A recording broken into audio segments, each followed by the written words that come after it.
1번 개발행위 허가를 받아야 하는 것은 경작을 위한 토지의 형질 변경. 허가 받아야 안 받아요? 안 받아요. 옳지. 도시군 계획설 사업에 따른 건축물의 건축.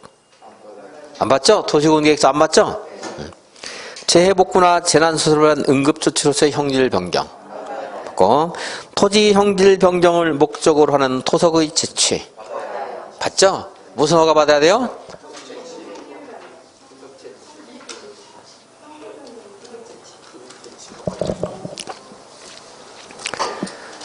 사법시험 합격을 해서 부동산 공법 민법 책을 공부했어요. 무슨 시험 봐야 돼요? 사법시험 봐야 돼요. 부동산 민법 책으로 공부해서도 목적은 사법시험이니까 사법시험 목적이면 사법시험 봐야지. 왜? 책은 상관이 없어요. 그죠? 자, 형질변경 목적으로 하는 토석지시는 형질변경 허가. 조성이 완료된 기존 대지에서 건축물이나 공작물을 설치하게 한 토지의 형질변경. 자, 조성이 완료된 그랬죠? 그럼 나중에 이제 건축물을 건축하러 갔더니 그 어수선해요. 그래서 땅 좀 정지 작업한다 이런 것들은 허가를 받을 필요가 없다. 완료하는 말에서 그 뒤에는 경미하다 이런 연사하시라고 했습니다. 2번 허가에 관한 설명을 옳은 것 2개는 네. 허가받은 개발 행위의 사업기간을 연장하려는 경우에 변경 허가를 받아야 된다. 맞아요? 틀려요? 맞죠? 단축할 때는요? 안 받고 전답 사이의 지목 변경을 수반하는 경작을 위한 형질 변경은 허가를 받아야 된다. 틀렸죠? 전답 사이 지목 변경은 받아야지만 전답 사이는 경미하니까 안 받는다 그랬죠? 개발 행위 허가를 받은 사업 면적을 5% 포함해서 축소하는 것은 허가를 안 받지만 확장할 때는 허가를 받아야 돼요. 그러니까 3번 틀린 거죠. 한 번 더. 축소하거나 확장할 때는 허가가 필요 없다. 틀렸죠? 확장 허가가 필요하거든요. 조건을 붙여가는 것 돼요? 안 돼요? 되죠? 안 된다. 다시 틀렸고. 자, 일단은 1번은 답이 뭐였어? 4번. 자, 2번은 일단 옳은 것 하나 뭐예요? 1번. 이제 5번, 에? 그 2개니까 이제 5번 아직 안 했으니까. 개발 행위 허가 대상인 토지가 2 이상의 용도 지역에 걸치는 경우에는 허가 규모를 적용할 때는 각각의 용도 지역에 위치하는 토지 부분에 대해서는 각각의 용도 지역에 관한 규정을 적용한다. 올해는 강의를 안 하고 싶은데 이게 좀 어려워서.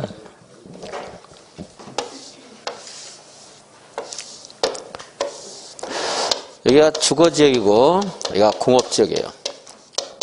토지가 여기가 4만 제곱미터고 여기가 4만 제곱미터예요. 이런 게 있고 여기 주거지역이고 여기가 공업지역이에요. 여기가 2만이고 여기가 2만이에요. 자, 허가할 때 형질변경 허가받는 것은 각각의 용도지역에서는 각각의 용도지역의 규모에 맞는 허가 받으면 돼요. 이쪽에서 얼마 허가받을 수 있어요? 얼마? 1만. 여기서는 얼마? 내 땅이 2만밖에 없으니까 2만 받을 수 있네요. 물론 3만 되는데 2만 있으니까 2만 받으면 되겠죠? 각각 용도지에 맞게 하면 돼요. 자, 여기 이쪽에서 얼마 받을 수 있어요? 1만. 여기서 얼마 받을 수 있어요? 3만. 이 토지는 지금 한 덩어리 토지를 말하는 거예요. 토지가 한 덩어리일 때 합해서 3만까지만 돼요. 각각 용도지에 맞게 개발 허가를 받을 수 있는데 총 규모는 개발 허가 기준이 가장 큰 용도 지역의 면적을 초과해서는 아니 된다. 자, 그럼 얘를 이렇게 해볼게요. 공업지역에 8만이 있었던 사람.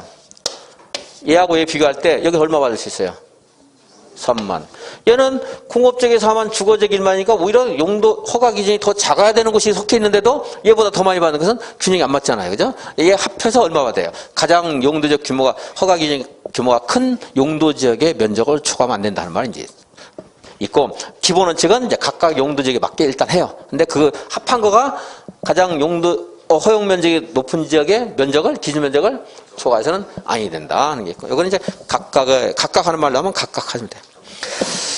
각각 용도지역에 위치하는 보홀에서는 각각 용도지역에 관한 규정을 적용한다. 근데 이게 나중에 이제 이렇게 설명할 때 알 수 있겠는데, 여러분들, 이거 표현이 나왔을 때, 여러분들, 아까 여기에서 이 3만이라는 표현을 지금 하고 있는 말인지 하지 않는 말인지를 분간해내는 게 굉장히 어려워요. 기출문제 한번 나왔었는데, 그래서 요거는 유학집에서는 제가 소개를 안 할 겁니다. 나중에 문제 풀 때 한번 읽어줄게, 한번. 또 나올 가능성이 많지는 않아 보이고요. 저는 그래서 1번과 5번. 3번.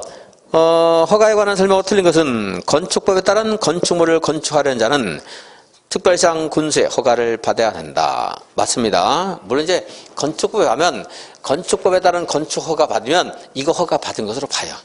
거기서가 더 특별한 규정이기 때문에 거기서 허가 받으면 국토계획법상의 개발행위 허가를 받은 것으로 본다. 이제 의제가 되는데 어쨌든 법에 따라서는 다 이렇게 개별적으로 허가 받으라는 말이 있어요. 이제 왜냐하면 공백이 발생해서 허가를 받지 않는 행위가 발생하면 안 되기 때문에 꼼꼼하게 해당 법에서는 허가 받아라 다 해놔요. 이제 근데 중복된 영역에서는 여기서 허가 받으면 거기서도 허가 받은 것으로 본다. 이렇게 의제를 해줘요. 이제 건축물이 없는 대지를 분할 제한 면적 미만으로 분할할 때는 허가를 받아야 한다. 맞네요. 허가 기준은 주, 상, 자, 생, 주거, 상업, 자연, 생산은 1만 미만. 유보용도 지역은 심의를 통해서 개발행위 허가 기준을 우리가 공부한 것을 강화할 수도 있고 완화할 수도 있는 생계자유 지역이다. 생은 생산관리였어요. 그러니까 법에는 계획관리, 생산관리, 자연녹지 이렇게 돼 있는 것을 외우기 좋으라고 그냥 생계자유한 것이지 시험은 이렇게 법에 있는 순서대로 나와요. 제가 강의하는 순서대로 나오는 게 아니고. 5번 녹지지역, 관리지역, 농림지역에서 농림어업용 비닐하우스를 설치하는 행위는 허가를 받지 않아도 된다. 틀린 게 뭐가 있지? 건축법에 따른 건축물을 건축하는 자, 특별상황성, 별별상 맞고, 응? 건축물은 대지를 건축한 분할 제한 면적 미만으로 분할하는 경우 허가. 형질병의 허가 기준 면적은 주거, 상업, 자연, 녹지. 유보용 지역은 생산녹지라고 했죠. 내가 생산관리 지금 금방 해놓고서도 다 올라차서 생산관리죠. 그러니까 생기자가 한 것이 생산관리적 하려고 한 거예요. 그것만 보고 나왔죠. 4번 들었죠. 생산녹지가 아니고 생산관리적이라고 했습니다. 4번 허가 제한에 관한 설명으로 옳은 것은 국장이 허가를 제한할 때는 관할 누구 의견을 들어야 된다. 막다. 의견 듣지 않아야 된다. 말 틀렸고 무조건. 관할, 관계, 의견 듣지 않아야 된다. 이 말로 하면 틀리는 거고 당연히. 국장이 개발행위 허가를 제한할 때 지방도시계획의 심의가 아니고 중앙도시계획의 심의. 개발행위로 인해서 문화재 등의 손상 우려가 있다. 몇 년까지? 3년. 지구에 부담이 된 계획일 때만 5년. 지구가 힘드니까 5년. 4번 지구 단위 계획구역은 최장 5년. 그러니까 연장할 수 있다. 맞죠? 녹지지역에 집단적으로 생겨나는 수목을 보존할 필요가 있다. 개발행위 허가를 제한할 수 있죠? 근데 연장할 수 있어요? 없어요?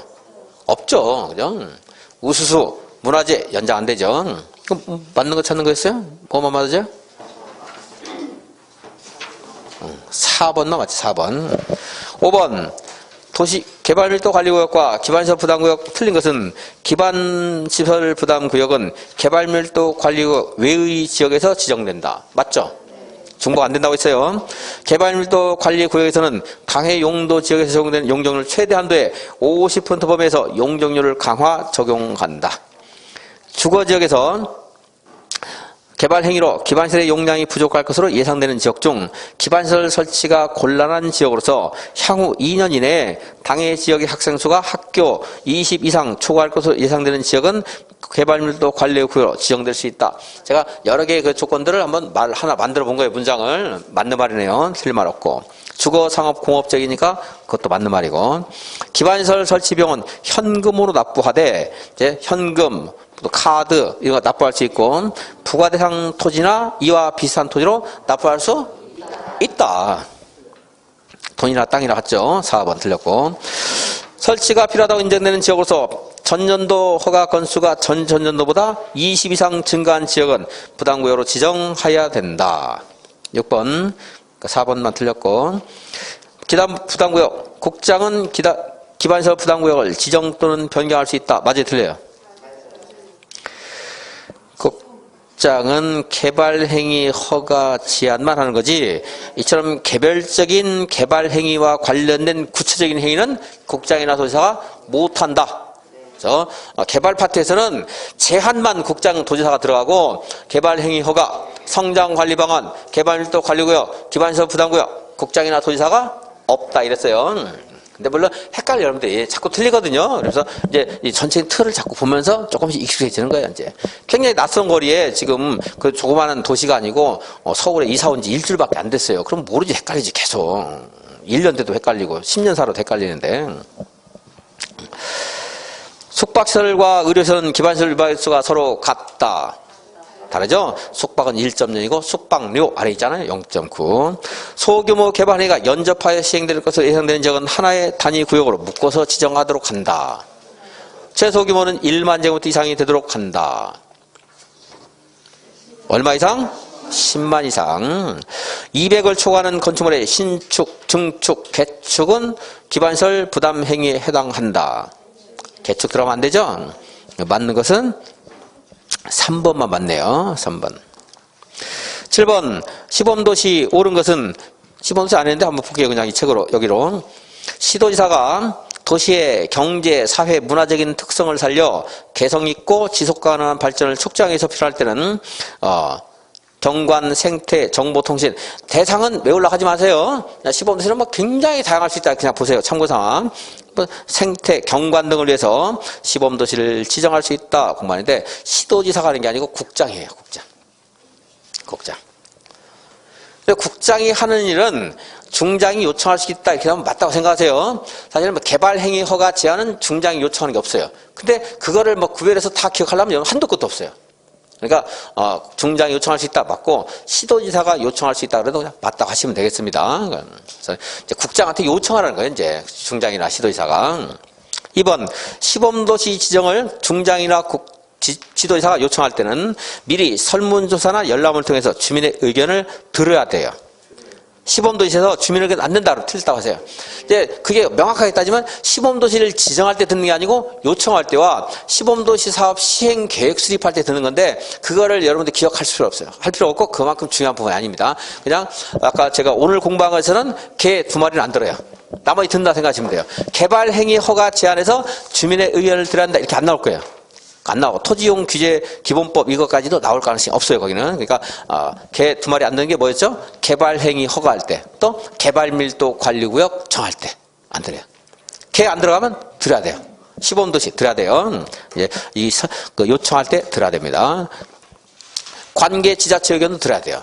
왜냐하면은 시범도시라는 것은 만약에 무슨 온실가스 배출을 억제하기 위한 시범도시 하면은 거기서 사람들이 고등어를 안 구워 먹는다라든가 이제 협조를 해야 되거든요. 그거하고 상관없다고, 미세먼지 상관없다고 그러던데, 어쨌든.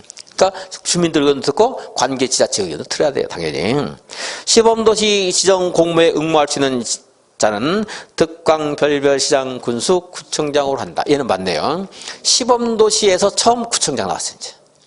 그동안 우리는 도시군이 아니었잖아요. 군은. 도시군 아니죠? 특별시가 도시군이지 이것은 관심 없었잖아 그동안. 근데 시범도시는 구 단위로 할 수도 있거든요. 충분히. 토지용 계획을 구 단위라는 건 너무 좁아요. 근데 어떤 특정 구를 정해서 문화라든가 교육이라든가 하는 시범도시 지정하는 건 충분히 가능하거든요. 구는 돼요. 그래서 구청장도 시범도시 지정 공모에 응모할 수 있다. 맞고. 그리고 국장 관계 중장은 시범도시에 대해서 시범도시 사업 시행에 소요되는 비용의 50% 범위에서 보조 또는 융자할 수 있다. 여기는 맞는데 괄호 안에 있는 말이 틀렸어요. 좀 이따 말씀드릴게요.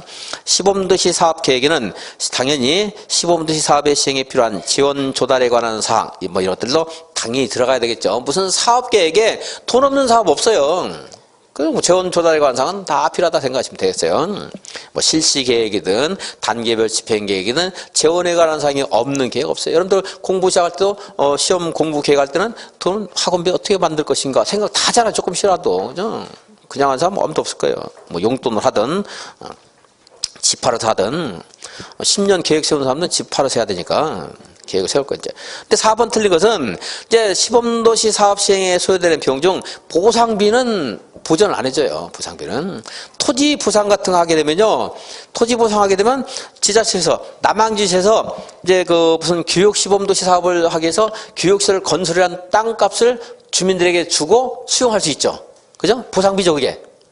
근데 그것은 국가에서 지원 안 해줘요. 왜냐면 그 남양주시가 현금이 나갔어요, 지금 캐비넷에서. 주민들 줬죠? 대신에 뭐가 있어요? 캐비넷에. 땅 문서가 들어가 있잖아, 지금. 보상비 돈하고 땅하고 제가 같다고 그랬어요. 돈을 줬지만 땅 문서가 지금 가 있다는 남양주시에. 그러니까 남양주시의 재정이 지금 열악해졌어요, 안 열악해? 똑같아요, 그냥. 돈 대신에 땅이 가 있으니까. 그러니까 보상비는 보전해줘야 안 해줘요? 안 해주고 순수한 사업비만 해준다 이 말이야. 자, 보상비는 빼고 50% 범위에서 보조경제를 이게 이제 여러분도 어려우면은 그건 다 정리는 못해요. 어쩔 수 없습니다. 제가 이제 하긴 할 거예요. 뭘 50%, 80% 보상할 때 무슨 조사비, 측량비, 이런, 관리비는 제외한다. 이런 말들을 하긴 하는데, 걔가 답이 될 때가 많아, 이상하게. 걔가 왜 하는지는 뭐 잘 모르겠는데, 걔를 답 처리할 때가 많아서 어쩔 수 없이 하는데, 그걸 할 때마다 제가 돈이나 땅이나 같다. 이런 말 할 때 참고가 되면 좀 좋겠어요, 이제. 숫자를 물어볼 수 있는데 이 숫자보다도 그 말을 표현을 틀리게 할 때가 가끔 있어서 제가 하긴 하십니다. 다 정리는 못하더라도 어쩔 수 없겠어요, 여러분들이. 자, 공동지법 한번 보겠습니다. 계속 보겠습니다. 630페이지. 630페이지. 시간이 없으니까 칠판에 하기보다 그냥 교재 보면서 이제 이런 게 있습니다. 이런 게 중요합니다. 다음에 이걸 더 자세히 할 겁니다. 소개할게요, 그냥. 자, 630페이지. 농지 물어봐요. 농지가 뭐냐 이런 거 물어요. 농지법이니까 물어봅니다. 농지는 다음 하나에 해당되는 토지를 말한다. 전, 답, 과수원, 그 밖에 이제 오늘 외우는 것보다 그냥 용어에 대한 설명하는 걸로, 의미 설명, 문장을 어떻게 읽을 것이 하는 걸로 그냥 할게요. 전, 답, 과수원, 그 밖에 법적 지목을 불문하고 실제로 농작물을 경작하거나 다년생 식물을 재배하는 토지. 이게 뭐예요? 농지. 그럼 농지는 전, 답, 과수원에 한한다. 그럼 돼야 안 돼요? 안 돼요. 실제로 농작물을 경작하고 있으면 농지예요. 다만 초지법에 따라 조성된 초지는 농작물을 경작하더라도 농지가 아니다. 얘는 초지예요. 그냥 초지법이 적용돼요. 농지법 적용 안 돼요. 거기에 다년생 식물이라는 것들이 뭐 잔디, 약초, 인삼 이런 거 있는데 볼 거 없어요. 뽕나무, 과수 볼 거 없어. 시험에 한번 지문이 나왔지만 신경 안 써도 돼요. 2번. 기억에 있는 토지의 계량시설이나 농축산물 생산시설 부지였는데 이 표현이 나오기보다 그 밑에는 구체적인 사례가 나올 거예요. 자, 농사를 짓기 위해서 농사를 짓는 땅이 농지라고 했죠? 그래서 농사 짓기 위해서 필수적으로 설치해야 되는 시설을 설치했어요. 그것도 농지예요, 그냥. 예? 유지인데 이제 물 같은 거 받아놓는 거 지금 우리가 또 최근에 한글로 표현하는데요. 웅덩이, 물 웅덩이 같은 거, 양수, 배수 시설 부지, 수로 부지, 농로 부지, 제방 부지 다 뭐에 해당된다는 거예요? 농지에 해당돼요. 그럼 여러분들이 벼농사를 짓다가 그 가운데다가 농로를 개설했어요. 농로, 경운기 다니도록. 그럼 농지 전용이다, 아니다? 자, 전용이라는 것은, 전용은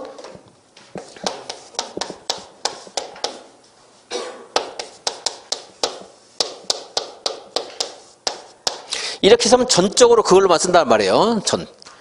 근데 바퀴를 달아서 굴려버렸어요. 다른 걸로 쓴다는 거예요. 바꿔 쓴다는 거. 농지 전용은 이걸 말해요. 다른 걸로 쓰는 거. 다른 걸로 쓸 때 허가 받아야 돼요. 농지를 농지로 쓰는 것은 허가 필요 없죠, 당연히. 자, 농지를 다른 걸로 쓸 때 허가 받으라고 했죠? 자, 농지, 그, 논에다가, 가운데다가, 농로를 개설했다. 농지 전용이다? 아니다? 아니다, 이 말이죠? 농지예요, 그냥, 제방부지도. 그럼 농지 전용 허가 안 받아도 돼요. 농사 짓는 행위잖아요, 그것도. 어렵게 생각할 거예요. 농사 짓는 행위인데, 그 농지를 농사 짓는 행위로 썼는 건데, 뭘 잘못했어요? 거기다가 축사를 설치했어요. 축사 부지도 농지예요. 농림축산이거든요. 축산업도 농업이 여기 다 농지법에 들어가는 거예요. 그다음에 비닐하우스를 설치했어요. 농지 전용입니까? 아닙니까? 아니라니까. 비닐하우스 설치하고 농사 짓는 건데 왜 농지 전용이에요? 농사 짓는 건데 그냥. 농사 짓는 거예요. 그러니까 비닐하우스 부지도 농지다 이 말이에요. 이제 그러니까 이것만 넣으면 이런 말 했을 때 모르는데 이렇게 비교하면 여러분 이해를 하면 쉬워요. 그 비닐하우스 그리고 버섯 그 재배사라든가 고정식 온실 이런 것들도 다 농지에 들어가는 거예요. 이제 간이 퇴비장을 설치했어요. 농지예요. 간이 저온 저장고, 농지예요. 물론 큰 창고 설치했으면 농지 전용이겠죠. 근데 간이 저온 저장고라든가, 간이 퇴비장이라든가, 농막을 설치했어요. 농지예요. 농막은 대신에 20제곱미터 미만이어야 되고, 그건 주거용으로 쓰면 안 돼요. 그냥 농기구를 보관한다라든가, 휴식한다라든가, 이런 것들만 써야 돼요. 농막은. 그래서 이럴 때는 거기 이제 보면은 볼 때 뭐 어렵지 않을 겁니다. 유지, 양소, 시설, 수로, 동로, 그리고 고정식, 온실, 재배사, 하우스, 다음 페이지에 축사, 뭐 곤충 사육사, 간이 퇴비장, 농막, 저온 저장고 이러는데 다 암기 안 해도 돼. 그러니까 농사 짓는 것과 농사를 짓는 행위 또는 농사 짓는데 필수적인 행위를 하는 땅을 뭐라고요? 농지라고 하는 거죠. 근데 이제 이게 아니고 농사 짓는 것에 대한 필수행위 아니고 농가 소득 증대를 해서 농작물을 경작한 것을 내가 거기다가 가공을 해서 과자를 쌀과자를 만들었어요. 그런 시설 부지는 농지가 아니에요. 대신에 그런 것은 농지와 농사 짓는 것 관련되기 때문에 그러한 행위를 할 때는 농지 전용 허가 안 받고 농지 전용 신고만 해도 되는 그런 행위가 되는 거죠.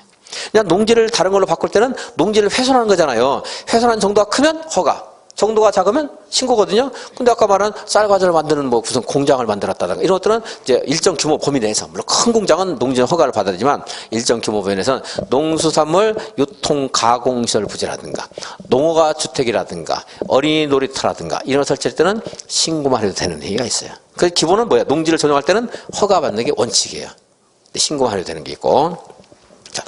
자, 농지가 아닌 게 있어요. 농사를 짓는데 농지가 아닌 건 이게 농작물을 경작 재배한 기간이, 그러니까 전답 과수원이 아니어도 농지라고 했죠. 근데 전답 과수원이 아닐 때는 3년 이상 농작물 경작해야 돼요. 안 하면 농지가 아니에요. 예를 들어 창고용지인데 여러분이 거기서 창고를 짓기 전에 그냥 거기다 재미삼아 농사를 한 2년 쳤어요. 농지도 아니다. 아니라는 거예요. 걔는 나중에 농작물 갈아엎고 창고용지로 만들 때 농지전 허가 받을 필요가 없어요. 근데 창고용지인데 창고 짓기 전에 농사를 지었는데 재미가 들어가지고 3년 동안 농사를 지었어요. 농지예요. 그때 이제 창고를 지으려면 농지 전용 허가를 받아야 돼요. 아니면 창고용법에 따라 신고를 한다라든가 하는 것이 있을 수가 있어요. 자, 몇 년? 3년. 토지는 농지도 아니다. 아니에요. 그리고 산지도 굉장히 보호해야 돼요. 산지 전용 허가 받지 않고 임야를 개간해서 농작물을 10년 동안 경작했어요. 그래도 농지가 아니에요. 임야는 임야로도 보호 가치가 있는 것이지, 지금 농지를 평가하는 이유는 농지로서 보호를 하기 위한 거예요. 근데 임야도 보호를 해야 되거든요. 보면은 산 같은 데 이렇게 개간하는 것들이 있어요. 산지 전용 허가 안 받으면 걔는 농지가 아니에요. 자, 임야로서, 그 임야 하면 산지 전용 허가 없이 하는 말 나와요. 그러니까 임야, 3년, 초지, 농지도 아니다. 아니다. 암기 팁은 뭐 다음에 할 때 하겠습니다. 오늘 못하니까. 그래서 그 세 가지 물어볼 수 있고, 농업인도 물어볼 수 있어요. 농업인은 1년 중 몇 제곱미터 이상의 농지에서 농업에 종사해야 돼요? 1000제곱미터 이상의 농지에서 농업에 종사하는 자, 또는 이제 자기가 1000제곱미터를 가지고 농사를 지을 수도 있고 500제곱미터를 하더라도 1년 중 90일 이상 농업에 종사하면 농업인이에요. 그러니까 둘 중에 하나면 농업인이에요. 그래서 내가 1년 중에 뭐 50일 농사를 지었어도 농경지가 아마 10,000제곱미터다 이러면 농업이 되는 거고, 농경지는 소유는 얼마 안 돼요. 500밖에 안 되는데 내가 계속 농사를 지어서 그걸로 판매를 해가지고 수익을 보니까 그 생계를 유지하고 있었습니다. 농업인이에요, 다. 자, 며칠 이상, 얼마 이상? 1000제곱미터. 며칠 이상? 90일 이상. 근데 비닐하우스를 설치했어요. 그러면은 그냥 노지보다도 훨씬 공을 많이 들였죠? 돈도 많이 들었죠? 훨씬 진지하죠? 일단 330제곱미터 이상이면 농업인이에요. 비닐하우스, 버섯재배사, 고정식 온사는 얼마? 330제곱미터 이상일 때. 이제 축산업입니다. 축산업은 대가축 2두, 중가축 10두, 소가축 100두, 가금 1000수, 꿀벌 10군. 꿀벌은 마리수 못 세니까 10군. 10개의 무리. 여왕벌 한 마리가 이제 한 개의 무리를 이룹니다. 그래서 이제 10개의 무리. 그래서 대가축은 2, 10, 100, 1000, 10군. 만 마리 안 되고 10군. 그래서 가금도 저는 그냥 가금 그랬는데 집에서 기르는 날짐승 이렇게 하는데요. 이제 닭 같은 거, 닭 오리 같은 거 말한 거죠. 그리고 축산업은 농업보다 좀 쉽죠. 그래서 1년 중 90일 아니고 1년 중 120일 이상 축산업에 종사하는 자. 그러니까 소 2마리 키우면 농업인이 될 수 있는 거지. 그리고 이제 농작물을 경작해서 그 판매한 금액이 얼마 이상일 때? 농업 경영을 통한 농산물 연간 판매액이 120만 원 이상인 자, 농업인입니다. 이런 숫자 같은 거 틀리게 가지고 물어볼 수 있고, 농업인. 그러니까 농업법인, 농업 자경하는 것들은 뭐 지역적인 것들이니까 나중에 유학집 할 때 하도록 하겠습니다. 633페이지.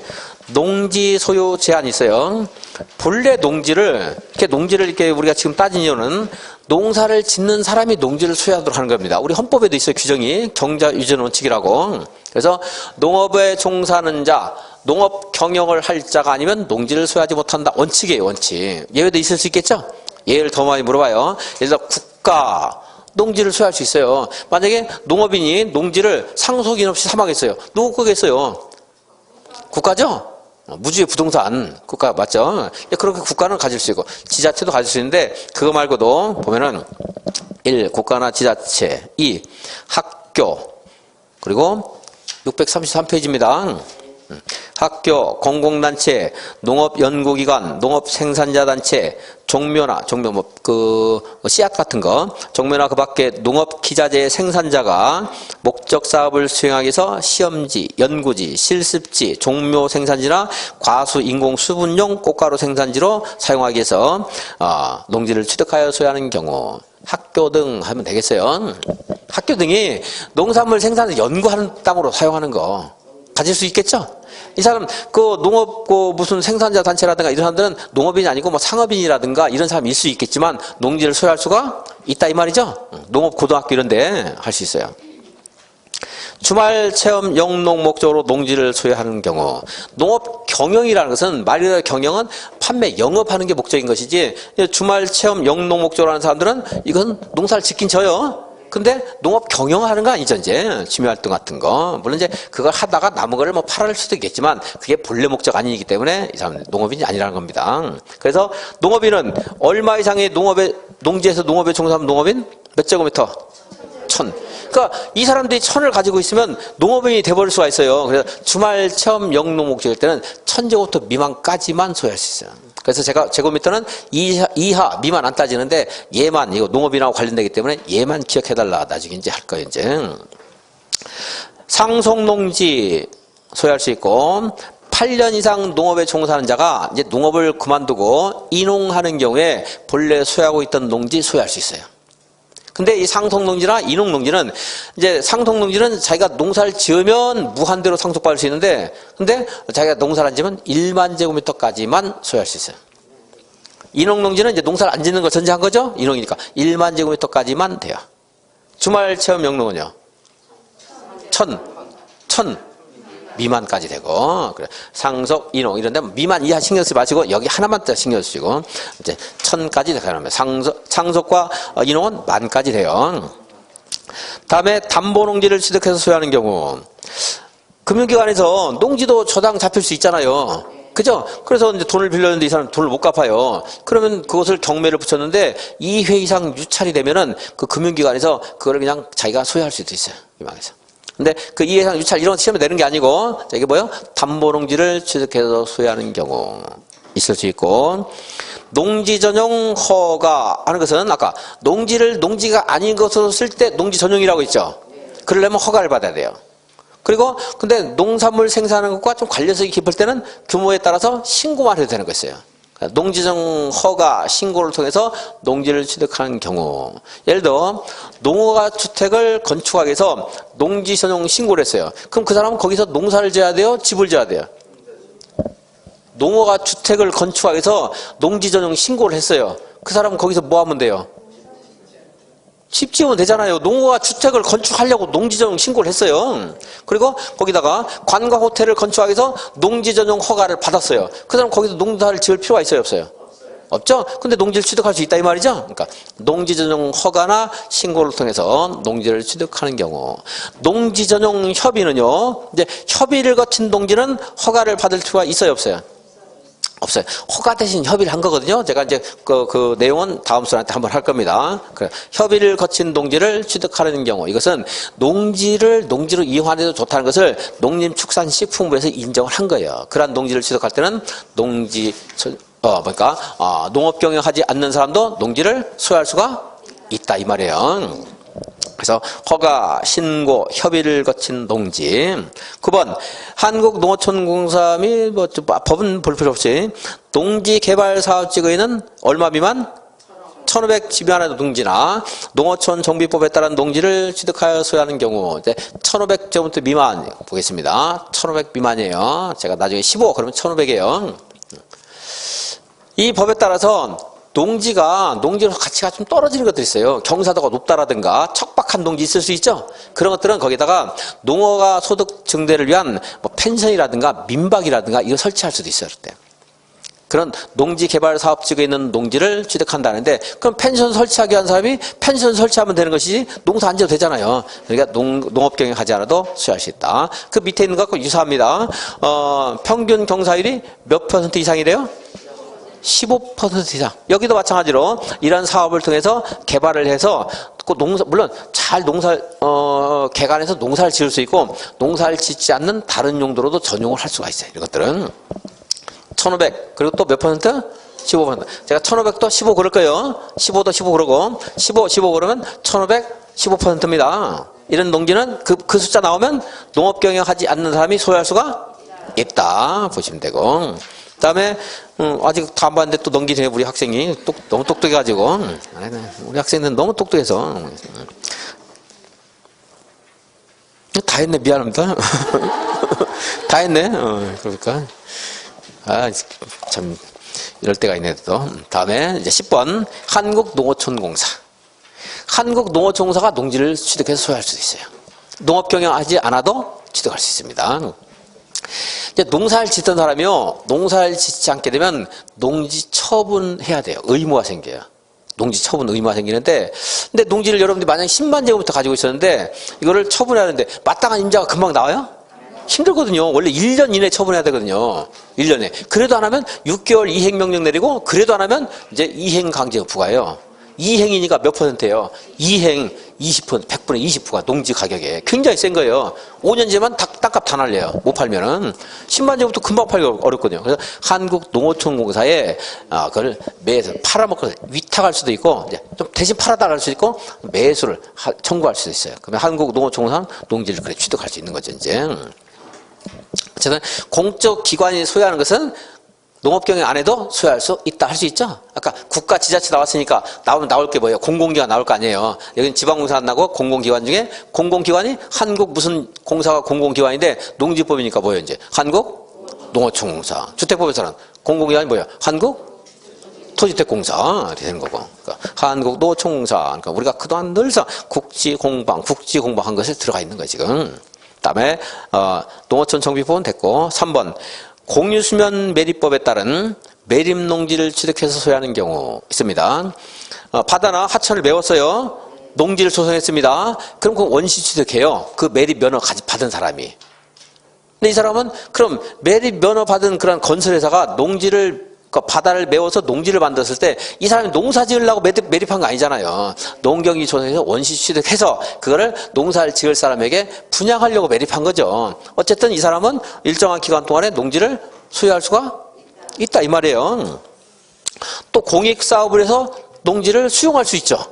할 수 있겠죠. 도시개발 사업을 해서 농지를 수용했어요. 그럼 도시개발 사업 시행자가 농사를 지어야 되는 게 아니잖아요. 그죠? 그래서 수용을 통해서 농지를 취득하는 경우. 6번에도 한국토지토공사가 농지를 취득하는 거 있는데 계획관리지역이라는 녹지역까지 공부하려면 너무 어려우니까 그 공공용지 비축과 관련된 법률이 있어요. 공공용지 언젠가 쓸지 모르기 때문에 미리 토지를 확보하라는 건데 토지 택지 개발 등을 해서 미리 확보하는 그 근거법이 있는데 거기서는 가능한데 한국토지택공사 나오면 이것도 한국농어촌공사 준해서 그냥 보시면 되겠어요. 다른 거 보지 말고 거의 잘 안 나와요. 그래서 그냥 읽어는 보면 공공토지 비축에 관한 법률에 따라 계획관리적이나 자연녹지적인 있는 농지를 한국토지택공사가 취득해서 소유하는 경우 그 뒤는 뭐 보지도 말고 그러니까 이제 다 국가, 지자체, 한국공사 농지를 농업경영하지 않아도 소유할 수 있다. 이렇게. 그리고 그 밑에 보시면 소유상한 상속 얼마까지? 1만. 물론 내가 농업을 하면 1만 제한 없어요. 농업 경영하지 않았을 때 1만이에요. 그리고 인옥농지 얼마까지? 1만. 다음 페이지 주말 체험 영농 목적 얼마? 1천 미만. 다음에 농지 취득 자격 증명. 농지를 취득하려면요. 635페이지 맨 밑에 보시면 시장 세 번째 절 구청장 두 절 더 내려가면 읍면장에서 괄호 안에 시구 읍면의 장 이렇게 돼 있죠. 원래 시, 군, 구가 기초단체로서 이게 동급이거든요. 근데 농지가 어디에 많아요?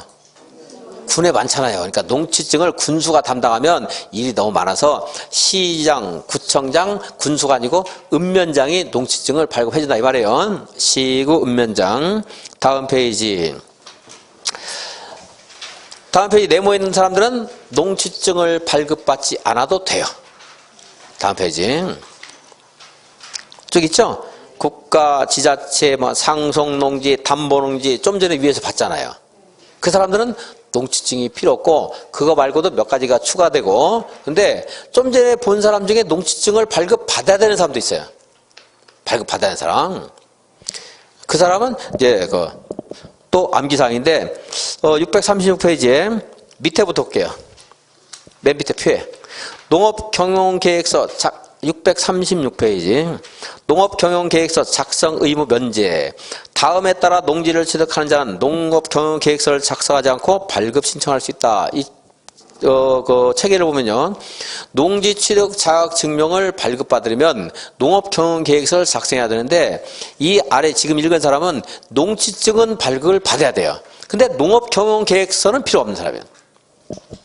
1번 초중등교육법에 따른 아까 학교, 농업연구단체, 생산자단체, 종묘를 재배하게 한 시험지, 실습지 쓰기 환경 이런 거 봤죠? 걔네들은 농지증은 발급받아야 돼요. 근데 농업경영계획서는 필요가 없다는 말이에요. 주말 체험 영농 목적으로 농지를 소유하는 경우 농지증은 있어야 돼요. 근데 농업경영계획서는 필요가 없다는 거고. 다음 페이지 15. 이 사람들은 농지증은 필요해요. 근데 농업경영계획서는 필요 없어요. 15는 하나는 1500점부터 미만, 하나는 15% 평균 경사율 15% 이상의 한계농지, 영농여건 분리농지 이런 것들은 농지증은 받아야 되지만 농업경영계획서는 필요 없어요. 6번 한국토지택공사는 안 보겠고 3번 농지 전용 허가나 농지 전용 신고를 통해 농지를 취득한 사람은 농지증은 발급받아야 돼요. 그런데 농업경영계획서는 필요가 없어요. 자, 요거는 정리를 한번 하고 넘어가겠습니다. 자, 원래 농업 경영을 할 사람 또는 하고 있는 사람이 농지를 소유해야 돼요. 근데 농업 경영을 안 해도 농지를 소유할 수 있는 사람이 이 사람들이에요. 교주, 환평, 매수.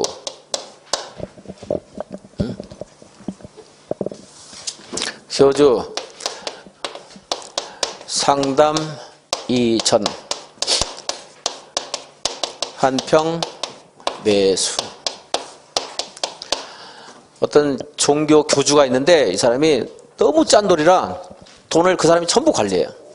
그래서 재산관리인이 교주 상담 이전에는 재량이 한 평만 매수할 수 있어요. 그 사람이. 그러니까 되게 짠돌이에요. 교주가. 교주 상담 이전 한 평 매수인데 이건 학교예요. 주말 체험 영농 목적. 이거 뭐요? 상속농지. 이건 담보농지. 이거는 인옥농지. 이건 농지 전용 허가, 신고, 협의를 거친 농지. 이거는 한국농업공사, 한국토지택공사. 평균 경사율 15%. 그리고 이건 매립농지, 수용농지 있어요. 15% 하게 되면 15예요. 1500 미만의 농지. 이렇게 이제 해서 얘네들은 농업 경영하지 않아도 농지를 소유할 수 있어요. 사람들.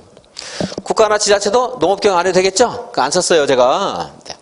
자, 이 사람들이 이제 본래 농업 경영을 할 사람들은 뭐가 필요해? 농지를 취득할 때도 그 농업 경영 할지에 대한 확인을 하는 절차가 농지 취득 자격증명이에요. 농지 취득 자격 증명을 발급받아야 돼요. 그러려면 그 농지의 현황, 농지를 취득한 사람의 그런 신분관계 이런 것도 있어야 되고, 또 이 농지에서 내가 어떤 작물을 어떤 방법으로 재배할 것인가 농업경영계획서를 제출해야 돼요. 그래서 농지 취득 자격증명은 시장, 구청장, 읍면장이 발견하게 되는데 이 사람들이 4일 안에 발급을 하도록 했어요. 확인해서 발급을 해줘야 돼요. 요건을 갖추면. 근데 농업경영계획서를 제출하고 있는데 농업경영계획서 필요 없는 사람도 있어요. 그 사람들은 이틀 안에 발급을 해줘야 돼요. 이 심사를 안 해도 되니까. 자, 다시 농업경영 할 사람은 이게 이제 절차가 필요한 거고, 이 농업경영 안 하는 사람들은 농지증이 필요해요? 필요 없어요? 필요 없다 이 말이에요. 근데 잘 봐야 돼요. 필요 없는데 농업 경영하는 게 아니니까 농업 경영 계획서가 필요해요? 필요 없어요? 필요 없어요. 농업 경영 계획서 필요 없는데 다만 이게 있어요. 다만 어떤 특정한 목적과 결부해서 농지를 소유해야 되는 사람도 있어요. 경영은 안 하지만 그 목적은 확인해야 돼요. 그게 농지 취득 자격 증명이에요. 자, 학교 특정한 목적과 결부돼야 한대요. 되잖아요. 시험지, 실습지, 연구지로 써야 돼요. 그건 확인해야 돼요. 만약 공업고등학교가 농지를 취득한대요. 안 돼요. 농지 취득 발급 안 해주겠죠. 왜 공업고등학교가 농지를 왜 취득해요? 농업고등학교가 해야 되는 거지. 그럼 확인해야 될 거 아니에요. 그죠? 학생 수가 10명인데 무슨 100만 제곱 농지를 막 취득한대요. 안 해주겠죠, 당연히. 주말 체험 영농 목적 확인해야 돼요. 진짜로 주말 체험 영농 목적을 하는 것인지. 이 사람이 맨날 미국에서 1년 내내 살고 있는데 주말에 와서 뭐 제주도 어디 가서 농사를 짓는데 뭐 오겠어요? 그 사람이? 안 해줘야 돼요. 확인해야 돼요. 상속농지 상관없어요. 상속이 무슨 목적이 있어요? 상속 받는 거지. 담보농지 필요 없어요. 농사 짓는 거 아니잖아요. 그냥 돈 대신에 받는 거니까. 그다음에 인옥농지 이 사람 농지를 취득하는 거니까 상관도 없고, 농지 전용 자 허가 신고 이 사람들은 농지증 필요해요. 아까 말한 것처럼 농어주택으로 농지를 전용 신고하는 것이 이제 확인해야 돼요. 그 사람. 그리고 또 아까 농지개발사업지가 있는 무슨 펜션 부지로 활용하는지 어떤 목적사업에 법에서 허용되는 목적사업으로 활용하는 것인지 확인해야 되거든요. 근데 농지전용 협의라는 것은 한번 언급한 것 같은데, 예를 들어 관리지역에 농지가 있는데 얘를 주거, 상업, 공업적으로 농지를 바꾸려. 여기 관리지역 농지가 있는데 이 관리적 용도지역을 주거, 상업, 공업적으로 바꾸고 싶어요. 용도지역을 변경하려면 도시군 관리계획을 해야 돼요. 도시군 관리계획을 수립하려면 관계행정기관의 장관과 협의를 해야 되는데, 이처럼 농지가 포함된 토지를 주거, 상업, 공업적으로 용도지역으로 바꿀 때는 농림축산식품부 장관 협의를 해야 돼요. 그럼 농림축산식품장관이 여기는 농지가 포함된 관리지역을 주거지역으로 변경하는데 협의를 했다는 것은 여기는 수많은 농지를 한꺼번에 일일이 허가하지 않고 한꺼번에 주택용도로, 상가용도로, 공장용도로 바뀔 수 있다는 것은 이미 여기서 다 전체적으로 수용한 거예요. 그러니까 농지 전용 협의를 거친 농지는 사실은 농지로서 분명히 끝났다 봐도 무관해요. 그래서 농지정 협의를 거친 농지가 있을 때, 여기 농지가 있는 거죠? 이거 농지 전용할 때 허가 받을 필요가 있다 없다? 없어요. 그죠? 없습니다. 농지증 발급받을 필요가 있다 없다? 없다는 거예요. 도시적에 있는 농지는 농지증이 필요 없다는 데서 한번 강의를 했던 거예요. 이제. 이게 연관되는 거예요. 그래서 협의를 거친 농지, 농지 필요하다 필요 없다? 필요 없다. 얘하고 관련돼 이렇게. 이 협의는 이거보다 더 포괄적인 상위 개념이긴 하지만 이거 이제 관련되는 거예요. 이제 자, 협의를 거친 농지는 이거는 농지증 필요 없어요. 여기는 농지는 누가 취득하더라도 상관없어요. 그건 농지로서 다 포기한 거야. 근데 여기는요, 무슨 목적으로 허가하고 신고하는가 확인 받아야 돼요.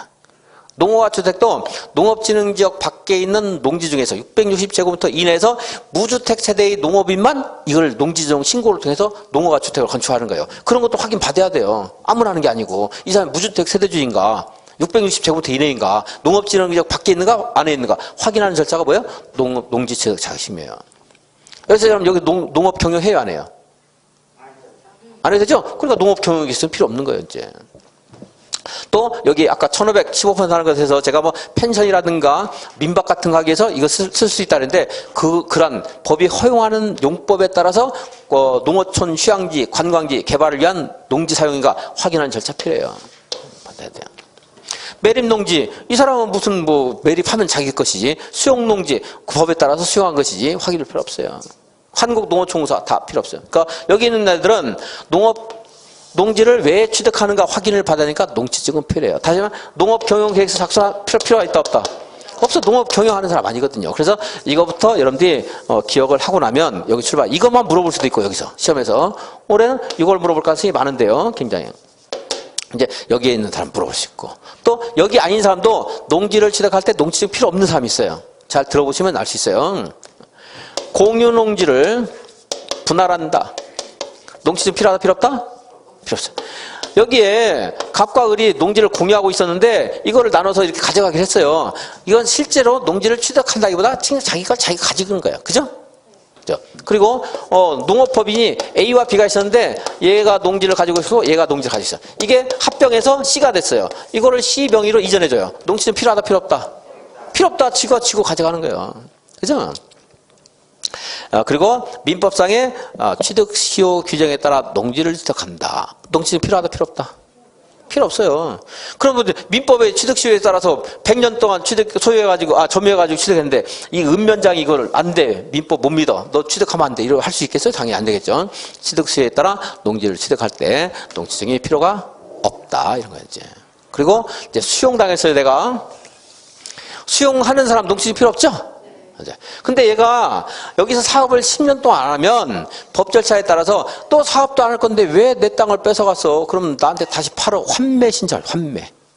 그럼 이제 이거를 병이 농지를 뺏겼잖아요. 얘 농지증 필요 없죠, 당연히. 그래서 법이 정한 요건에 따라 환매를 했어요. 농지증 필요하다, 필요 없다? 필요 없다 치고 지가 찾아왔는데 이런 것도 들으면서 이해를 해야 돼. 외우지 말고. 그러면 이제 농지증이 필요한 사람, 필요 없는 사람들이 정해질 수 있고 결국 이 밑에 있는 거 이해를 통했지만 또 이해를 하다가 거기 이해를 통해서도 하고 제가 또 이제 교주 허가 신고 15 허가 이때는 농지증이 필요하다 그러면 필요한 거. 그러면 교주 허가 신고 15는 농지증을 발급은 받아야 되는데 농업경영계획서는 제출할 필요가 없다. 자 그럼 이제 위에 있는 표는 농지증 필요 없는 사람 됐어요. 필요 없는 사람 여기 있는 사람들이에요. 근데 여기 있는 사람 중에서 밑에 있는 사람 다시 확인할게요. 자, 1. 교주, 학교, 농업생산자단체. 2. 주말체험용농. 3. 허가신고, 농지전용 허가나 농지전용 신고를 통해 농지를 취득한 사람. 또 15점부터 미만 또 몇 퍼센트? 15%. 평균경사율. 얘네들은 농지증이 필요해요, 이 사람들. 그죠? 왜 필요한가? 나중에 이제 필요한가 필요한지 아는가 막 헷갈릴 수 있어요. 그러니까 아까 말한 것처럼 농업 고등학교인가 실제로 시험지로 쓸 것인가 이거 확인을 해야 되잖아요. 그냥 주말 체험 용농 목적으로 진짜로 쓰는 사람인지 이런 것들 확인을 이제 받아야 돼요. 그렇게 해서 농지증은 이제 조금 더 추가해서 정리를 잘 해야 되겠고요. 638페이지 농지처분 있어요. 농지처분. 농지처분 의무는 당연히 농업경영에 종사할 사람이 농업경영을 안 하면 농지처분 사유가 생기겠죠? 그래서 이제 농업경영에 종사하지 않았을 때 시장군수구청장이 너 이제 이것을 농업경영 안 하고 있는데 처분해라 명령 내리면 통지를 해주면 1년 안에 처분을 해야 돼요. 그래서 그 밑에 보시면 그 1번에 참고사항 1번 벗기 줄 긋지 마시고 소유농지를 자연재해로 농업에 종사하지 못한다. 이럴 땐 처분 의무 발생 안 하겠죠. 그죠? 농지 개량이라든가 질병 등으로 정당한 사유가 없이 농업경에 이용하지 않거나 이용하지 않았다고 시장군수구청장이 확인할 때 이럴 때 이제 농지 처분 의무가 있다고 통지를 해주는 거예요. 이제. 그럼 통지 받은 날부터 1년 이내에 처분을 해야 돼요. 그리고 안 하면 다시 명령을 내리는데 6개월 이내에 처분 안 하면 농지 이행강제금이 해마다 한 번씩 부과될 수 있습니다. 예, 그 절차를 보는데 5번 한번 볼까? 5번 네모안에 5번 농지전용 허가나 농지전용 신고를 해서 농지를 취득한 사람이 얼마 이내에 목적사업에 착수 안 했어요? 2년. 좀 전에 농지전용 신고가만 가지고 말할게요. 신고에 농지전용 신고는 여러 가지가 있는데 어린이 놀이터, 마을회관, 농수산물 유통 가공시설 등인데 대표적인 게 농어가 주택이에요. 농어가 주택을 농업진흥지역 밖에다 건축할 때 660제곱미터 이내에서는 무주택 세대의 세대주의 농업인은 농지전용 신고만 하고 농어가 주택을 건축할 수 있어요. 200평까지. 예. 그래서 농지전용 신고했어요. 그럼 이 사람들이 농사를 안 지어도 된다는 거죠. 몇 년 동안? 2년 동안. 2년 이내에 목적사업 착수해야 돼요. 우리가 비슷한 취지로 보세요. 건축 허가 받으면 2년 안에 착공해야 돼요. 2년까지 준비가 주겠다 이 말이에요. 그럼 이 사람도 농지전용 허가 신고를 했으면은 그와 관련된 건축물 건축 등을 해야 될 거 아니겠어요. 몇 년 기간을 주겠다는 거예요.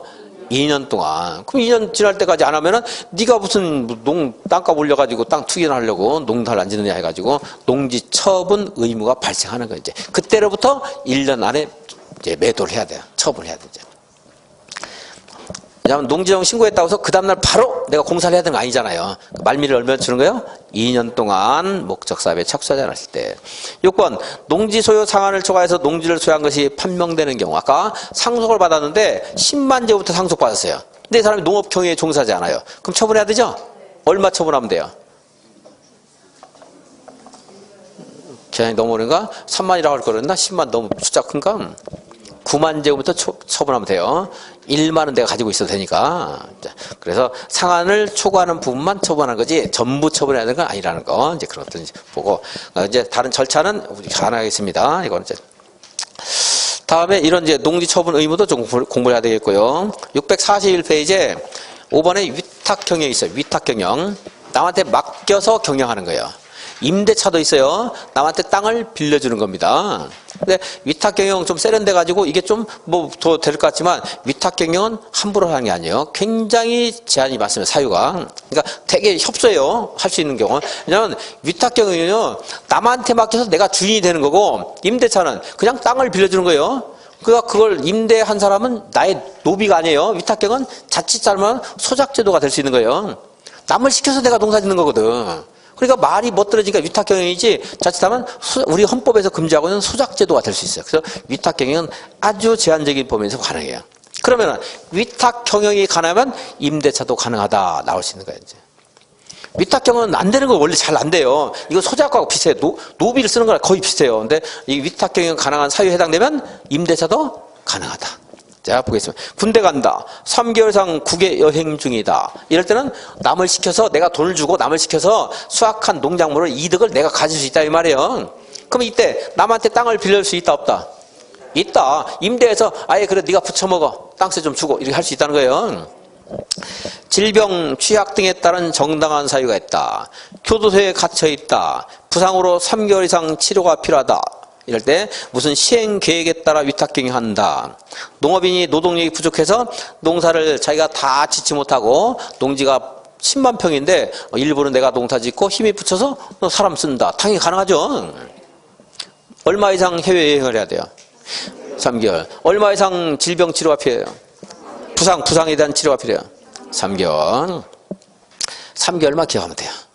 다른 거 읽으면 충분히 납득할 수 있는 사유들이거든. 당연하게. 이렇게 할 때 이러한 경우에 임대할 수 있다 없다? 있다. 임대는 얘보다 조금 더 넓어요. 폭넓어요. 그리고 농지 이용해서 대리경작은 좀 사유 제하고 649페이지 농지 임대차 한번 볼게요. 임대차. 다음에 해당하는 경우에는 농지를 임대, 사용도 할 수, 다음 외에는 할 수 없다. 이제 여기 관련돼. 여기서 보면 알 수 있어요. 이제 지금 공부했기 때문에 지금 한 사람도 알 수 있어요. 자, 학교가 시험지로 쓰는 농지 임대할 수 있다 없다? 없다. 아까 농지증 받잖아요. 그 목적으로 써야 돼요. 주말 체험 영농목지 임대할 수 있다 없다? 없다. 지가 그 목적대로 써야 돼요. 그죠? 이런 것들. 근데 이제 상속농지, 담보농지, 인옥농지, 허가 신고농지도 임대할 수 있어요. 몇 년 동안 할 수 있겠어요? 2년 동안 할 수 있어요. 2년 동안은 내가 합법적으로 놀릴 수 있거든, 아까. 2년 지나면 안 돼요. 처분해야 돼요. 그러니까 2년만. 그러니까 원래 임대차는 3년 이상으로 해야 되는데 이렇게 정당한 사정이 있을 때는 2년, 3년 이내도 가능할 수 있어요. 한국토지농어촌공사 임대할 수 있어요, 없어요? 있어야 되겠죠, 당연히. 매립농지, 수용농지, 이런 것들 다 임대가 이제 가능한 거야, 이제. 보면, 국가, 상속, 8년, 인옥농지, 담보농지, 허가신고, 협의농지, 그리고, 아까 이제, 농지개발사업 중에는 1500제곱미터, 15% 이런 농지들도 펜션 사업이라든가 민박 같은 거 건설하기 전까지는 이걸 임대할 수 있어요, 이제. 합법적으로 소유할 수 있는 기간 동안에. 그리고 한국농어촌공사라든가 매립농지, 토지수용농지 다 할 수 있습니다. 여기서 공부해가지고 찾으면 되는 거예요. 이제 할 수 있어요. 근데 안 되는 거는 아까 요건 내가 주말 체험 용목적으로 써야 돼요. 농업 생산성 향상을 위한 목적으로 써야 돼요, 이것은. 그리고 아까 어디 있어? 얘네들은 이제 임대를 못 합니다. 근데 약간 표현이 들어보면 나중에는 어렵지 않은데 여러분들이 주말 체험 영농 목적으로 500제곱미터 농지를 소유하고 있어요. 남한테 임대하면 돼야 안 돼요? 안 돼요. 근데 여러분들이 10,000제곱미터의 농지가 있는데 그걸 주말 체험 영농 목적으로 이용하는 사람들이 나 주말에 좀 쓰게 500제곱미터만 빌려주세요 해가지고 빌려준 건 돼요. 주말 체험 영농 목적으로 이용하는 사람에게 내 땅을 빌려주는 건 돼요. 근데 주말 체험 영농 목적으로 내가 사놓고 그걸 남한테 빌려주면 안 된다는 거고. 다음 페이지. 그러니까 요거는 답이 될 가능성이 별로 없고요. 이해를 통해서. 그러니까 이게 제가 아까 교주 상담이전 합평에서 이거 쓴 이유가 여기서 줄줄이 엮어지는 말들이 되게 많거든요. 이해하시는 게. 다음 페이지에 3번 질병, 징집 뭐 가능할 수 있죠. 4번 60세 이상 그리고 5년이 넘은 농지 임대할 수 있어요. 이게 최근에 바뀌었는데 최근까지 60세 이상의 고령으로서 노동력이 부족하여 5년 이상 농업 경영한 농지를 뭡니까? 임대하려는 경우 이렇게 나왔는데 제가 강의하면서도 너무 어이가 없어서 도시도 마찬가지지만 시골에서 60세가 무슨 고령이냐 이렇게 했더니 제 말을 듣고 했는지는 모르겠는데 60세 이상이 돼요 이렇게 했어요. 최근까지 60세 이상 고령으로서요. 시골 가서 60세인데 고령이다 그러면 아주 욕먹어요. 바가지로. 70, 80 되신 분들 농사지러 다니는데 그래서 이제 60세 이상 이렇게 맞고 그리고 이제 몇 년 넘어야 돼요? 5년. 그러니까 63살 먹은 사람이 시골 가서 농지를요 농업 경영하겠다고 사놓고 금방 농사 안 짓고 팔아먹어요. 임대해요. 투기 목적으로 안 되잖아요. 그러니까 5년 이상을 내가 농업 경영 한 농지에 대해서 불가피할 때 임대할 수 있다는 거지. 그러니까 임대 같은 거 굉장히 규제를 많이 하는 거예요. 이렇게 못하게 함부로. 그리고 주말 체험 영농 목적으로 하려는 자에게 임대하는 거 이런 거 될 수 있고 뭐 6번은 됐고 상속농지도 7번에 1번 보면 이제 상속이 좀 복잡하긴 한데요. 나중에 이제 한꺼번에 자꾸 정리를 하면 정리가 될 거예요. 내가 상속농지를 농업 경영하지 않으면 얼마까지 소유할 수 있다고 했죠? 1만.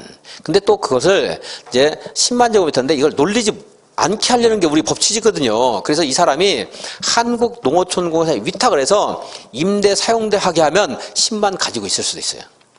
그러니까 1만은 당연히 가질 수 있고 그래서 상속으로 취득한 농지를 농업 경영하지 않는 자가 소유 상한을 초과해서 소유하는 농지 그러니까 10만 제곱미터를 아무것도 안 하면 팔아야 돼요. 근데 그것을 놀리지 않으면 괜찮아. 놀리지 않으면. 한국농어촌공사에 위탁해서 대신 농사 짓는 사람에게 이거를 농사짓게 임대해달라 공짜로 사용대 하게 해달라 이렇게 해서 맡기면 상관이 없어요. 근데 1만 원 뭘 아무것도 안 하고도 1만 가질 수 있다는 거고 그냥. 뭔가로 활용하면 1만 넘을 수 있는 거예요. 농지를 놀리지 말라는 취지도 굉장히 강하거든요. 그리고 상속은 투기가 아닐 거 아니겠어요. 그죠? 그러니까 투기가 아니고 또 농지를 놀리지 않고 한다 그러면 그걸 꼭 규제할 필요가 없거든요. 그 다음에 이모작을 위해서 얼마 이내로 임대 사용된대요? 8개월 이상 임대 사용대 하는 경우 우리가 식당을 가면 공깃밥 추가할 때 이모 그러잖아요. 그죠? 그럴 때 팔 들어요? 다리 들어요? 팔 들으니까 몇 개월이에요? 8개월이네요. 이 숫자 어렵거든요. 이것도 이모작 8개월이에요. 숫자 바꾸면 틀리면 안 되겠죠. 이모하고 8 들어요. 그리고 이제 맨 밑에 보시면 임대차는 이모작은 8개월 이내로 해야 돼요. 8개월 이내로. 왜냐면 8개월 이상을 해버리면 내가 농사를 지으면서 이모작을 위해서 남에게 빌릴 수 있다는 말이거든요. 그럼 나는 농사 안 짓고 남한테 빌려주는 거랑 마찬가지예요. 그러니까 8개월 이내로 해야 돼요. 내가 4개월 이상 농사 지라 이 말이에요. 8개월 이내인데 근데 그거 아니고서는 임대차 기간은 몇 년? 3년 이상. 근데 아까 뭐 질병이라든가 공직 취임 같은 것도 임대의 사유가 되거든요. 근데 공직에다가 뭐 대통령 보궐선거도 5년이구나. 국회의원 보궐선거에 나가서 당선이 됐어요. 2년 남아서 임기가. 그럼 3년 임대를 해야 된다 그러면 내가 2년 있다 돌아와서 농사를 지을 수가 없잖아요. 그죠? 유학을 갔어요. 2년 기간을 해서. 그럼 갔다 오면 농사를 지을 수 있어야 되는데 그래서 이렇게 정당한 사정이 있을 때는 2년보다 짧을 수도 있다. 그러니까 기본 원칙은 3년. 그래서 정하지 않거나 3년보다 짧을 때도 3년, 불가피한 사정이 있을 때는 3년 미만으로 할 수 있고 이모는 몇 개월? 8개월. 이모는 8. 다음 653페이지에 조금만 더 하겠습니다. 5분만 더 하겠습니다. 농업진흥지역이 있는데 농업진흥지역은요 농업진흥구역과 농업보호구역으로 돼 있어요. 용어는 뭐 이렇게 이걸 헷갈리게 해서 틀리게 안 하는데 우리가 맨 처음에 용도지역 공부해놓고 용도지구 용도구역 이런 식으로 나갔잖아요. 그러니까 얘도 농업진흥지역 그리고 농업 무슨 구역 이렇게 나오는데 뭐 꼭 완벽하게는 여러분들이 용어 뒤에 있는 말을 몰라도 시험에서 그 틀리게 안 하는데 농업진흥지역은 두 가지가 있죠. 하나는 뭐예요? 농업진흥구역 또 하나는 농업보호구역 이렇게 돼 있다. 그러니까 농사를 직접 짓는 행위를 하는 것이 농업진흥구역이고 농업보호구역은 농업진흥구역에서 농사를 짓는데 필요한 물 같은 거 확보하기 위해서 개발을 억제하는 거예요. 이제. 그러니까 농업보호구역은 사실은 보디가드 역할을 하는 거나 마찬가지예요. 총알이 날라오면 보디가드가 맞아야 돼요. 그러니까 개발을 어디가 더 많이 할 수 있냐면 농업보호구역을 더 많이 할 수 있어요. 농업보호구역은 조금 더 개발이 더 많이 돼. 농업진흥구역이에요. 그러니까 논밭이 있다고 생각하세요. 그냥. 평야가 드넓게 있어요. 거기는 함부로 개발하면 안 되겠죠. 근데 농업보호구역은 거기 이제 뭐 무슨 그 물 같은 거, 댐 같은 거 보호하는 것이 농업보호구역이거든요. 그러니까 그 주변은 논밭보다는 조금 개발 가능성이 열려 있어요. 자, 이제 용어 정의는 뭐 들어도 헷갈릴 수 있어. 분명히 나중에 몇 번 해야 되고. 농업진흥지역은 두 가지가 있죠. 농업진흥구역과 농업보호구역. 돼 있다. 그 정도 보시고. 다음 페이지 마지막으로 농지 전용에 대해서 한번 보겠습니다. 농지 전용 간단하게. 658페이지에 농지 전용이 있어요. 농지 전용은요 본래 농장한테 허가를 받아야 돼요. 근데 규모가 따라서 시도지사에게 허가받는 게 있고 시장 군수구청장에 허가받는 게 있는데 그게 농업진흥지역인가 농업진흥지역이 아닌가에 따라서 허가 그 위임한 면적이 달라지고 그 숫자가 좀 뭔가 규칙성이 있으면 강의를 해주겠는데 규칙성이 없어서 뭐 저야 맨날 하니까 알겠지만 여러분들은 알기 어려울 거예요. 그래서 그건 문제 나오면 한번 그냥 참고 삼아 보고 강의는 안 할 겁니다. 제가. 자, 농지 전용 허가는 누가 해야 돼요? 농장 원칙. 근데 시도지사나 시장 군수구청의 면적이 작은 것들은 농지전용 허가를 할 수도 있다. 그러니까 중대할수록 더 권한을 강한 자에게 맡길 거 아니겠어요. 경미한 것들을수록 하급자가 하겠죠. 더 경미하면 허가예요, 신고예요? 신고 되는 거예요. 그럼 신고를 농장에게 할 때가 있겠어요, 없겠어요? 없다. 농지전용 허가조차 시장 군수구청장이 하거든요. 일정 규모를. 농업진흥지역이 아닐 때는 3만 제곱미터까지도 3만 미만까지 농지전용 허가를 할 수가 있어요. 시장 군수구청장이. 근데 농지전용 신고는 그보다 훨씬 규모가 적고 그 농지를 훼손하는 농업에 대한 훼손하는 정도가 낮은 것들이거든요. 그러니까 농지전용 신고는 그것은 이제 시장 군수구청장인데 이거는 이렇게 강의를 안 하고 그냥 외우라고 하지만 나중에 그건 거의 외울 수가 없거든요. 그래서 말을 하는데 아주 중요한 부분은 아닙니다. 자. 근데 농지 전용 허가가 기본 원칙이라 있었고요. 근데 농지 전용 허가 받지 않고 농지를 전용할 수 있는 게 있어요. 먼저 좀 전에 말한 것처럼 농지 전용 신고 대상인 행위에 대해서 농지를 전용할 때 허가할 필요 없이 뭐 하면 돼요? 신고. 농지 전용 협의를 거친 농지를 전용할 때 허가받을 필요가 있다 없다?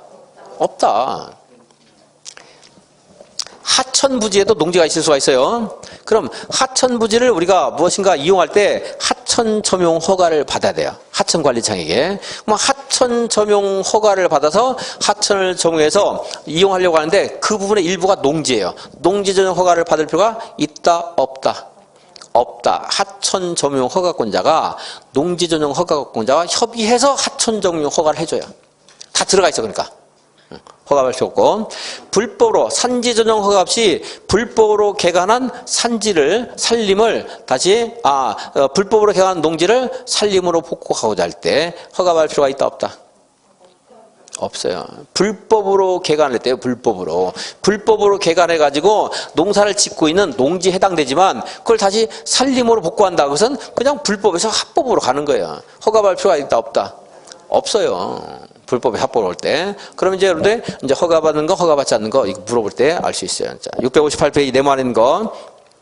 원래 허가지만 허가 안 받는 거예요. 1. 다른 법률에 따라 허가가 의제되는 협의를 거쳐 농지를 전용할 때 거기에 허가가 의제된다 하는 말에서 허가를 받을 필요 없다는 것을 지금 이제 공부를 몇 달 한 사람들은 알 수 있죠.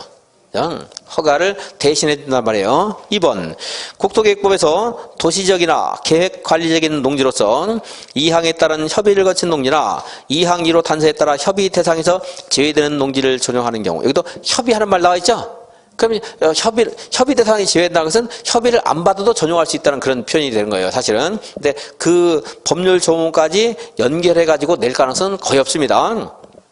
그래서 1번에 뭐 협의를 거쳐 농지를 전용할 때 이 표만 알아도 충분히 찾을 수 있고요. 3번, 농지 전용 신고를 하고 농지를 전용할 때. 4번, 불법으로 개간한 농지를 산림으로 복구할 때. 5번, 하천관리청의 허가를 받고 농지 형질 변경이나 공작물 설치를 해서 농지를 전용할 때 하천관리청에서 허가하면서 다 이미 그런 협의 절차를 거쳤어요. 오른쪽, 농지 전용 신고 대상인 거. 농업 생산에 피해가 주는 게 아니고 오히려 지원하는 효과를 발생하는 것들, 이런 것들이 신고 대상이 될 수 있다고 했죠. 그래서 농업인 주택이나 어업인 주택, 그리고 농축산업용 시설, 창고 같은 것들, 농산물 저장 창고 이런 거 있을 수 있잖아요. 그리고 농산물 유통 가공 시설, 아까 말한 쌀과자를 만든다든가 담배 건조장, 담배잎 같은 거 건조해서 담배 만들거든요. 담배 건조장을 설치한다든가 이런 것들은 신고하면 된다는 거예요. 물론 신고가 농업진흥지역인가 아닌가에 따라서 그 신고 면적 규모가 있는데 시험에서 한 번이 나왔는데 문제집에도 있고 강의도 하는 사람이 굉장히 많은데 저는 안 합니다. 한 번 나온 거고 또 언제 나올지도 모르고요. 너무 어려워요. 그 공부하면. 어린이 놀이터, 마을회관 이것도 필요하겠죠. 그리고 농수산물 관련 연구시설, 양어장, 양식장 등 어업용시설 이런 것들이 어때요? 일정 규모 면적에서는 허가를 받지 않고 뭐 하면 돼요? 신고. 농산물 생산하고 관련된 하면서 읽으면 돼요. 외우려고 하지 마시고. 마지막으로 다음 페이지 4번. 농지의 타용도 일시 사용 허가. 타용도 일시 사용 허가하고 농지 전용하고 농지를 훼손하는 정도가 뭐가 더 큰 거예요? 전용하는 게 커요? 일시 사용이 커요? 전용이 크죠. 그러니까 타용도 일시 사용 허가, 이건 시장 군수구청에 이제 받으면 돼요. 그러니까 타용도 일시 사용도요. 농지에 대한 훼손이 사실 꽤 중대한 게 있을 수 있어요. 그러니까 허가를 받고, 그리고 이제 이것도 역시 경미한 행위는 신고만 해도 되는 게 있어요. 신고. 타용도 일시 사용이기 때문에 타용도를 일시 사용할 수 있는 기간 제한이 좀 있어요. 기간 제한이. 근데 그 기간 제한은 뭐 오늘 안 하겠습니다. 용어만 보고 넘어갈게요. 그 타용도 일시 사용의 네모에 보시면 660페이지 아래 보시면 거의 뭐 골재 채취법에 따른 골재 채취라든가 광물 채취 뭐 이런 것들이 이제 토속 채취 뭐 이런 것들이 이제 있을 수가 있습니다. 뭐 줄 안 가도 되겠어요. 그 기간과 관련해서 그것은 이제 다음에 한번 보도록 하겠고. 662페이지 맨 오시면 역시 타용도 일시사용도 허가가 필요 없이 신고만 해놓은 것도 있을 수가 있다 그랬죠? 신고. 참고사항 보면 네모 안에 썰매장이나 지역 축제장으로 일시적으로 사용하는 경우 한겨울에 그냥 농지에다가 물 받아가지고 썰매장 같은 거 쓸 수 있잖아요. 그죠? 그런 것들은 굳이 허가 안 받아도 되죠. 농하기 때문에 잠깐 쓰는 건데 그 기간이 좀 짧아요. 대신에 6개월 이내에서 이제 타용도 일시사용 신고하고 사용하면 돼요. 이제 그것들. 그리고 이제 농지 보전 부담금 정도 한번 봐야 되는데 이제 농지 보전 부담은 말로만 하고 오늘 이제 강의를 마치겠습니다. 농지 전용하는 사람, 이 사람들은 농지 보전 부담금 내야 돼요. 왜냐면요, 어쨌든 허가받았건 신고했건 협의 대상인 농지든 간에 이거를 전용을 한다는 것을 아까 썼는데 농지가 아닌 걸로 쓴다는 거예요. 그죠? 농지가 우리라서 없어지는 거예요. 그러니까 그 농지를 이제 어딘가에서 농지를 그 농지 개간 사업하려면 돈이 필요한데 그것이 농지 보전 부담금이에요. 농지를 전용 허가 신고 협의를 거쳐 농지를 전용한 사람이 뭘 해야 돼요? 농지 보전 부담금 내야 돼요. 근데 타용도 일시 사용한 사람, 이 사람들은 농지 보전 부담금 안 내요. 왜냐면요, 이건 일시 사용하고 농지로 원상 회복하는 거예요. 농지로 복구를 해야 돼요. 그러니까 농지 보전 부담은 이 사람들은 안 냅니다. 이 사람들 되는 거고. 그 이제 농지 보전 부담까지 하면 이제 농지법이 맞춰지는 겁니다. 오늘 여기까지 수고하셨고요. 다음 주에 이제 계속해서 하겠습니다. 수고하셨습니다.